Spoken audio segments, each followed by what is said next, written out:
KTO Radio présente À haute voix, la lecture intégrale des œuvres spirituelles majeures. Aujourd'hui, les Confessions de saint Augustin.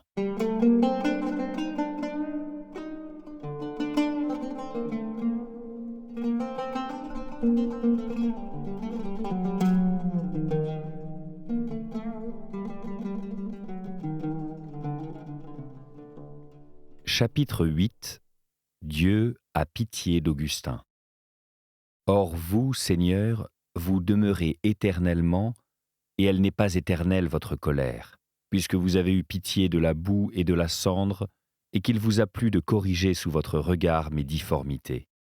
Vous me harceliez d'un aiguillon secret pour nourrir mon inquiétude, jusqu'à ce que, par une vue intérieure, vous fussiez devenu pour moi un objet de certitude. L'enflure de mon orgueil s'abaissait sous le toucher mystérieux de votre main qui guérit, et l'œil brouillé et obscurci de mon âme guérissait de jour en jour grâce au collyre énergique des douleurs salutaires.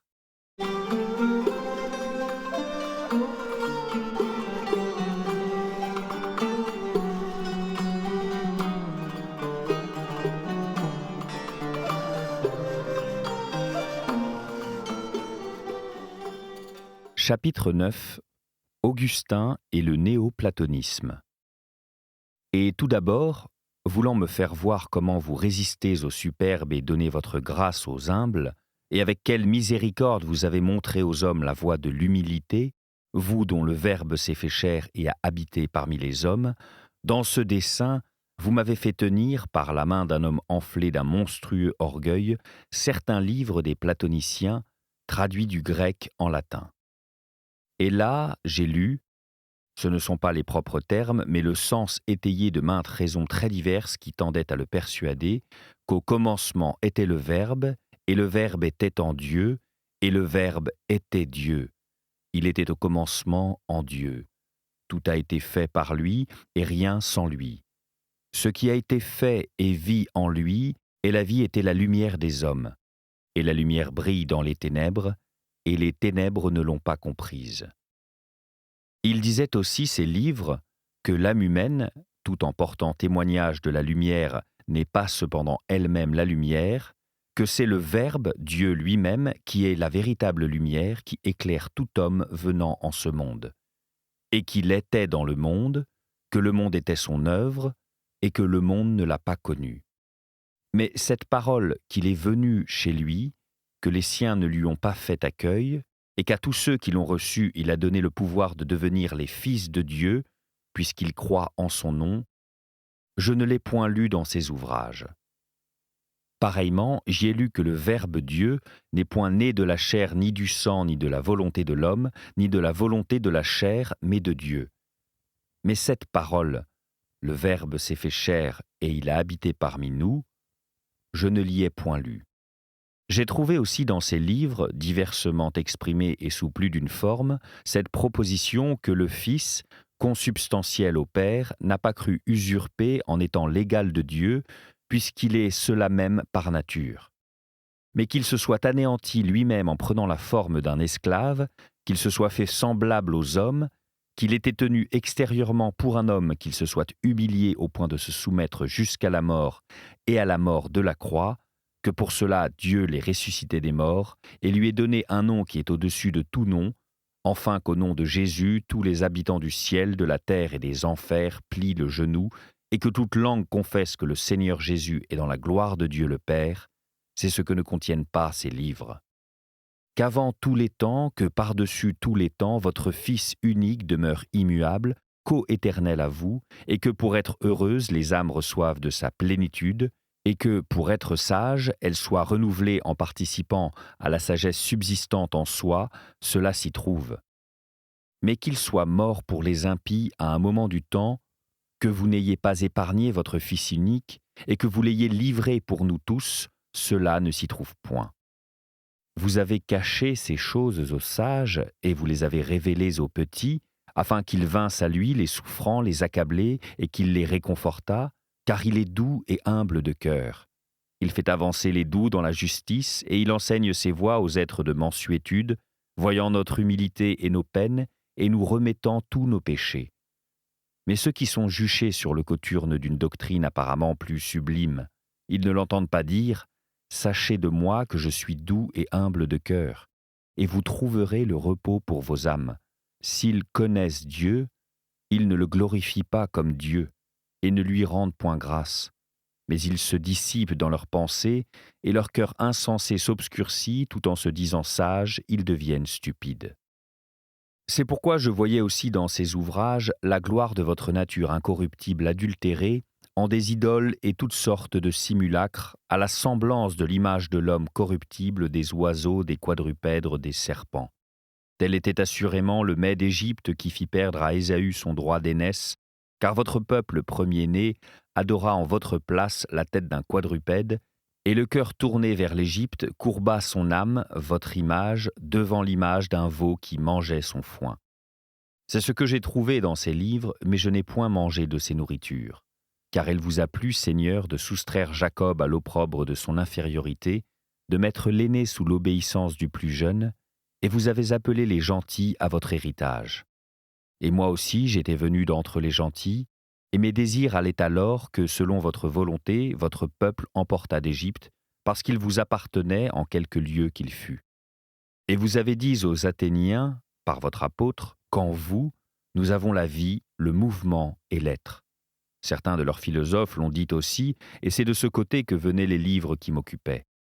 Je ne m'arrêtais point aux idoles des Égyptiens, à qui, avec votre or, sacrifiaient ceux qui ont changé la vérité de Dieu en mensonge, et qui ont dédié leur culte et leur obéissance à la créature plutôt qu'au Créateur.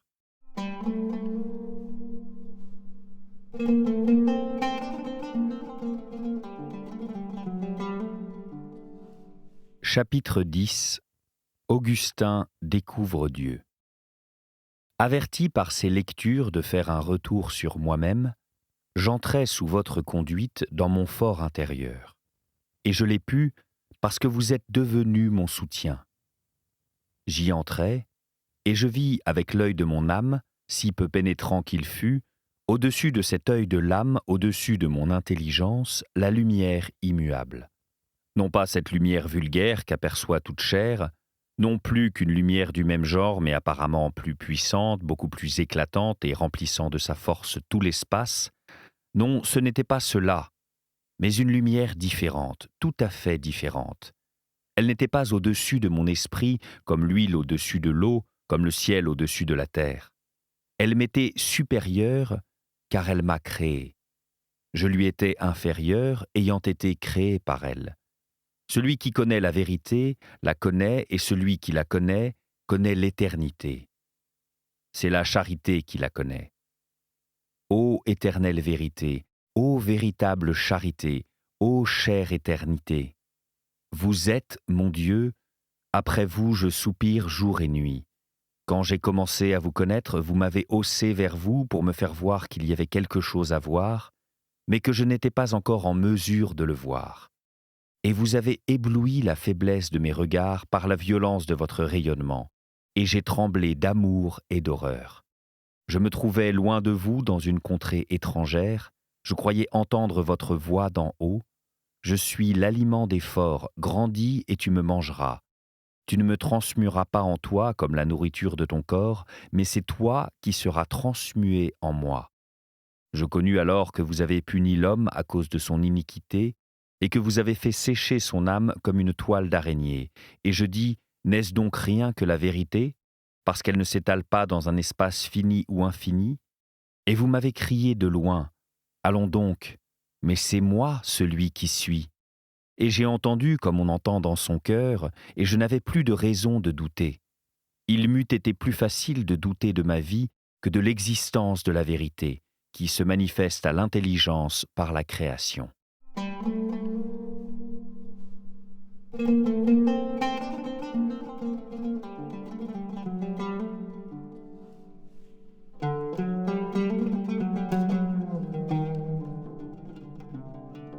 Chapitre 11. Dieu est l'être absolu. Je regardais alors toutes les choses qui sont au-dessous de vous, Et je vis que ni elles ne sont absolument, ni elles ne sont pas absolument. Elles sont, venant de vous, elles ne sont pas, n'étant pas ce que vous êtes. Car cela est vraiment qui demeure immuablement. Mon Dieu, c'est de m'attacher à Dieu parce que si je ne subsiste en lui, je ne pourrais non plus subsister en moi-même. Mais lui subsiste en soi-même et renouvelle tout.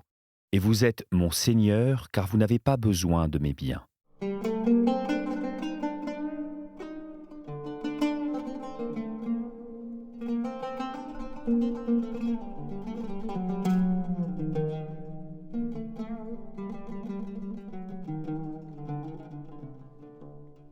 Chapitre 12. Tout ce qui est bon est en l'œuvre de Dieu. Il me fut évident que les choses qui se corrompent ont quelque bonté. Si elles étaient souverainement bonnes, elles ne pourraient se corrompre, et elles ne le pourraient pas davantage si elles n'étaient bonnes en quelque mesure. En effet, si elles étaient souverainement bonnes, elles seraient incorruptibles, et si elles étaient sans quelque bonté, il n'y aurait rien en elles qui pût se corrompre. Car la corruption nuit, et si elle ne portait atteinte à ce qui est bon, elle ne nuirait pas. Donc, où la corruption est inoffensive, ce qui ne se peut, ou, et c'est là une certitude absolue, tout ce qui se corrompt est privé d'un bien. Et qu'une chose vienne à être privée de tout bien, ce sera le néant. Car persistant dans l'être et échappant désormais à la corruption, elle serait meilleure qu'elle n'était, puisqu'elle demeurerait incorruptiblement. Or quoi de plus monstrueux que de dire qu'une chose devient meilleure en perdant tout bien? Donc être privé de tout bien, c'est le néant absolu. Donc aussi longtemps que les choses sont, elles sont bonnes. Donc tout ce qui est bon, et le mal dont je cherchais l'origine n'est pas une substance, car s'il était une substance, il serait bon. Ou il serait une substance incorruptible et par conséquent un grand bien, ou il serait une substance corruptible qui ne pourrait se corrompre si elle n'était bonne. Ainsi je vis, et ce fut pour moi une vérité évidente, que toutes vos œuvres sont bonnes, et au surplus qu'il n'est point de substance qui ne soit votre œuvre. Et comme vous n'avez pas créé égale toute chose, pour cette raison, les choses, bonnes chacune en particulier, sont très bonnes dans leur ensemble, car notre Dieu a créé toutes choses très bonnes.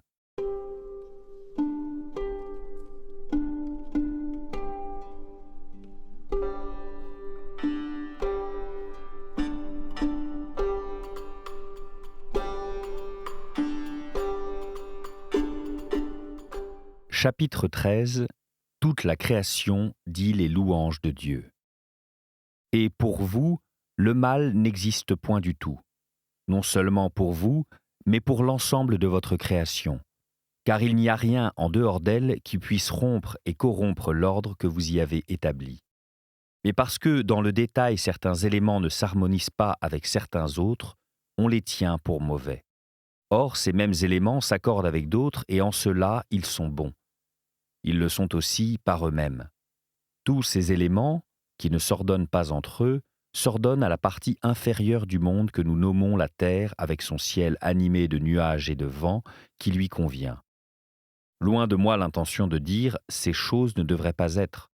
À les voir séparément, sans doute je les désirerais meilleures, mais à les voir ainsi, je devrais vous louer à leur propos.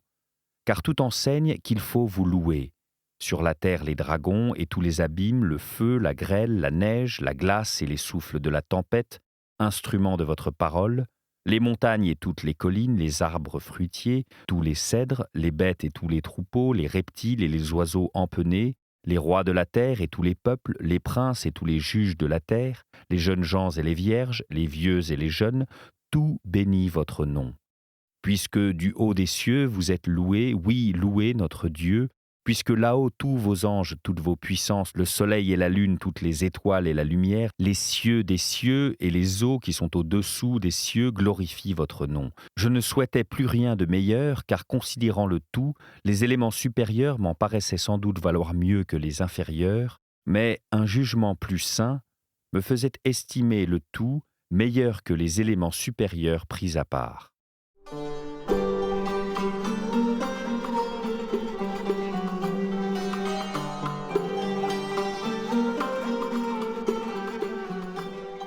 Chapitre 14. Augustin revient de ses erreurs sur Dieu. Ils ne sont pas saints d'esprit, ceux à qui déplaît quelque partie de votre création, comme je ne l'étais pas moi-même lorsque tant de vos ouvrages me déplaisaient. Et parce que mon âme n'avait cependant pas l'audace de trouver mon Dieu déplaisant, elle ne voulait pas regarder comme votre œuvre tout ce qui lui déplaisait. C'est ce qui l'avait amenée à la conception des deux substances, mais elle n'y trouvait pas de repos et ce n'était là que paroles empruntées. Revenue de cette folie, elle s'était faite un Dieu répandu partout dans l'espace infini, elle avait cru que c'était vous, elle l'avait mis dans son cœur et de nouveau elle était devenue le temple de son idole, chose abominable à vos yeux. Mais lorsque, à mon insu, vous eûtes pris ma tête entre vos mains et clos mes yeux pour qu'ils ne vissent plus les choses vaines, je me détachai un peu de moi et ma folie s'assoupit. Je me réveillai en vous et je vous vis infini, mais autrement, et cette vision ne venait pas de la chair.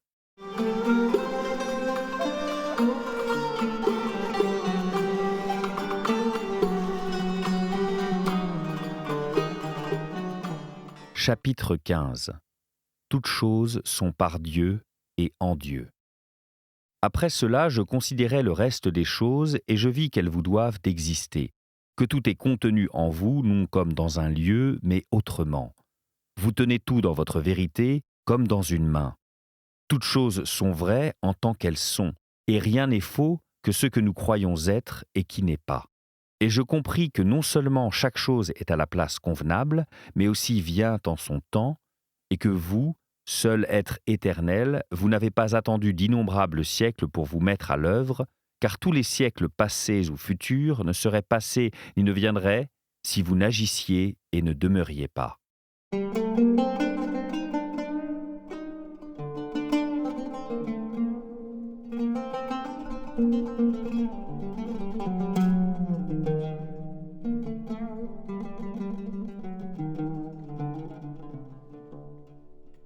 Chapitre 16.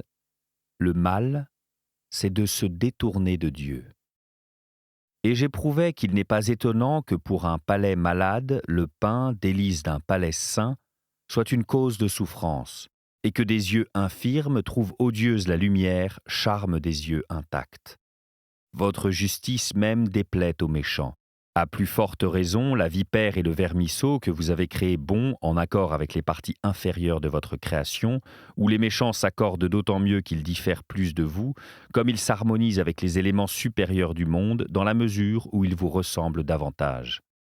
J'ai cherché ce que c'est que le mal, et j'ai trouvé que ce n'est pas une substance, mais la perversité d'une volonté qui se détourne de la souveraine substance de vous, mon Dieu, pour se jeter dans les choses basses et qui projette ses entrailles et se gonfle au dehors.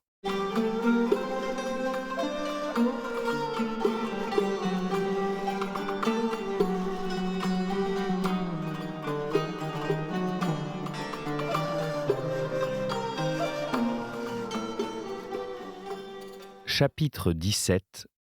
Progrès vers Dieu et recul. Je m'étonnais de vous aimer déjà, et non plus un fantôme à votre place. Mais je ne me reposais pas dans la jouissance de mon Dieu.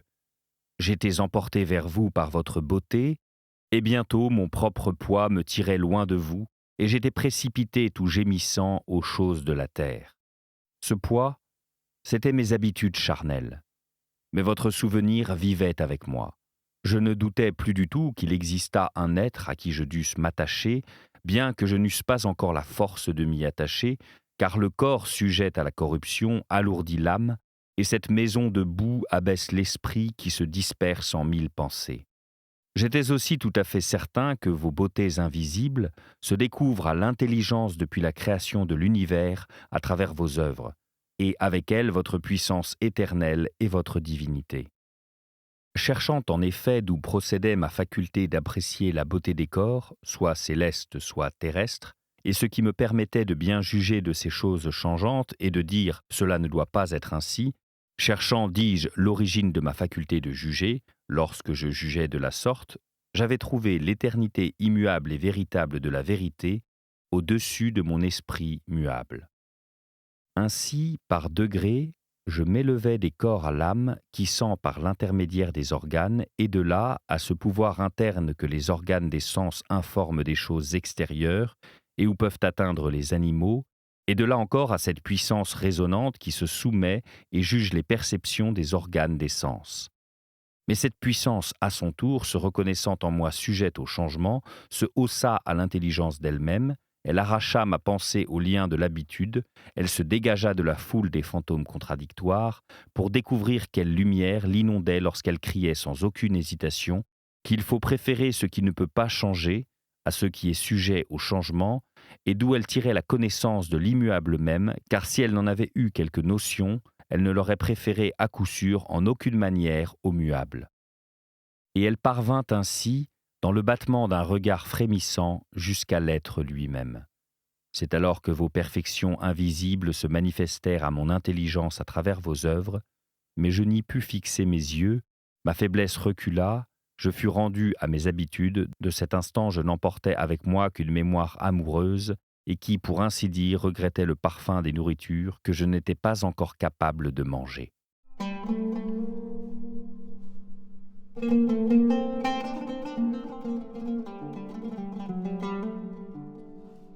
Chapitre 18.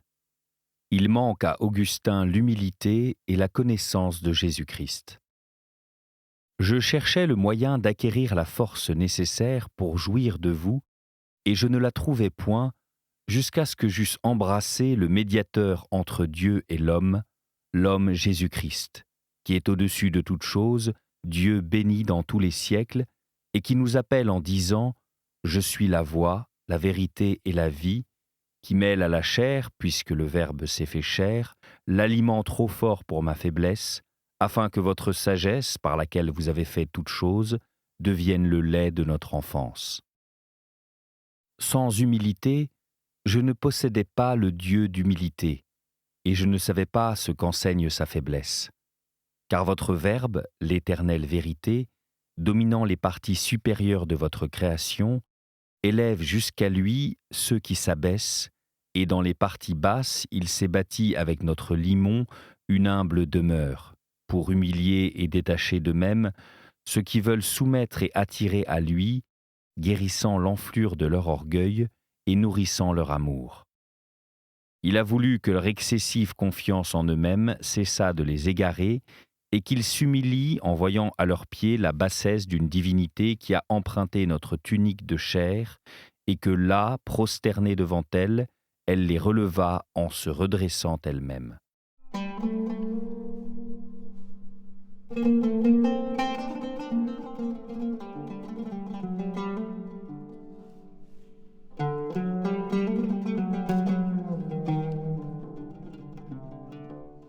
Chapitre 19. Il ne sait pas que Jésus-Christ est Dieu. Mais ce n'était pas là ma pensée. Je ne tenais le Christ, mon Seigneur, que pour un homme d'une éminente sagesse et inégalable. Surtout sa miraculeuse naissance d'une vierge, qui nous apprend à mépriser les biens temporels au prix de l'immortalité, notre fin me paraissait lui avoir mérité par un décret de la providence divine une souveraine autorité pour enseigner les hommes. Mais ce qu'il y a de mystère dans cette parole, le Verbe s'est fait chair, il ne m'était pas possible de le soupçonner. Je savais seulement, d'après la tradition des Écritures, qu'il avait mangé, bu, dormi, marché, qu'il s'était réjoui et attristé, qu'il avait conversé, et que cette chair n'avait pu être unie à votre Verbe qu'au moyen d'une âme et d'une intelligence humaine. C'est ce que nul n'ignore, s'il sait que votre Verbe est immuable, et je le savais autant que je pouvais le savoir, et je n'en doutais aucunement. Car mouvoir les membres du corps par la volonté, puis ne plus les mouvoir, être affecté de quelque sentiment, puis ne plus l'être, traduire par des paroles de sages pensées, puis se taire, ce sont les caractères propres d'une âme et d'une intelligence sujette au changement. Si ces témoignages des Écritures étaient faux, on pourrait les soupçonner tous de mensonges et le genre humain n'aurait plus en ses livres la foi, condition du salut. Or, comme ils sont vrais, je reconnaissais dans le Christ un homme total, non pas seulement le corps d'un homme, ou bien un corps et une âme sans intelligence, mais un homme véritable, et je le croyais supérieur à tous les autres, non comme la vérité en personne, mais en raison d'une particulière excellence de sa nature humaine et d'une plus parfaite participation à la sagesse. Quant à Alypius, il était d'avis que les catholiques, en croyant en un Dieu revêtu de chair, entendaient qu'il n'y a dans le Christ que la divinité et la chair, et non point d'âme. Et il ne pensait pas qu'il lui accordasse une intelligence humaine. Et comme il était bien persuadé que les actes attribués traditionnellement au Christ ne pouvaient être que l'œuvre d'une créature douée de vie et de raison, il ne venait qu'assez paresseusement à la foi chrétienne elle-même. Mais dans la suite, il reconnut en cette opinion une erreur des hérétiques nommés apollinaristes et il adhéra joyeusement à la foi catholique. Pour moi, j'avoue que je n'ai appris qu'un peu plus tard comment sur ce point de l'incarnation du Verbe, la vérité catholique se distingue de l'erreur de Plotin. La condamnation encourue par les hérétiques fait éclater les sentiments de votre Église et le contenu de la saine doctrine. Il a fallu des hérésies afin que les intelligences éprouvées se découvrissent parmi les intelligences débiles.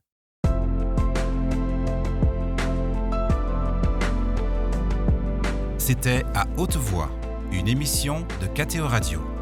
Aujourd'hui, les confessions de Saint Augustin. Lecture, Fitzgerald Berton. Captation et réalisation, Gustave Schlicht et Éloine Guillard. Une émission disponible en podcast sur ktoradio.com ou sur l'application KTO Radio.